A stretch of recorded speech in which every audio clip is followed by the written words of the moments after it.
Throughout his career in the Beatles, George Harrison only had one defined role: lead guitarist. It's what he was hired to do when he first joined the band, and for many of his early songs with the band, it was his sole contribution to the creative process. Harrison picked up singing, songwriting, and production as he went along, but his spot as lead guitarist was unchallenged, except when someone else stepped in. Starting with Help, Paul McCartney began to play the guitar more frequently on recordings, including for tracks like Another Girl and Ticket to Ride. Though Harrison almost exclusively still got the solo, McCartney even began to take those as well, starting with Drive My Car and Taxman, and continuing on intermittently throughout the band's career. Even John Lennon got some lead licks in there, providing the lead guitar for songs like Revolution, Yer Blues, and Get Back. Still, Harrison's lack of input was rarely for lack of talent. Often it was simply quicker and more efficient for the song's writer to play the solo that they had imagined rather than take previous studio time to teach Harrison the part. If Harrison was stumped, or indisposed, he humbly stepped aside.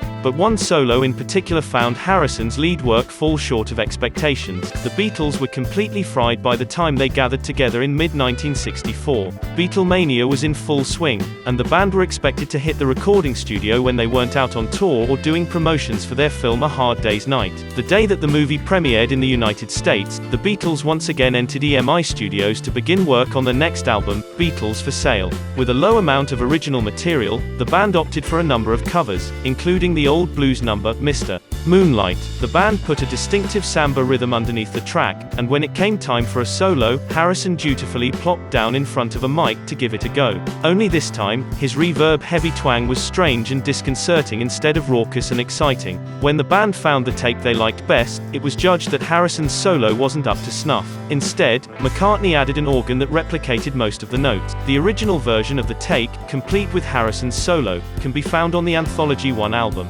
Even with a new instrumental solo, few listeners gravitated towards Mr. Moonlight, and it currently holds a less than stellar reputation among Beatles superfans. Harrison was clearly at a loss during this period. He offered up no songs of his own on Beatles for Sale, likely still sore after his song, You Know What to Do, was rejected for inclusion on A Hard Day's Night, electing to cover Carl Perkins' number, Everybody's Trying to Be My Baby, instead. Being faced with an eternity of cover songs or being forced to sing Lennon-McCartney songs for the rest of his life, Harrison buckled down and produced two of his own songs for Help, You Like Me Too Much, and I Need You. Harrison was so often known as the quiet Beatle, and this story just goes to show how easygoing he really was.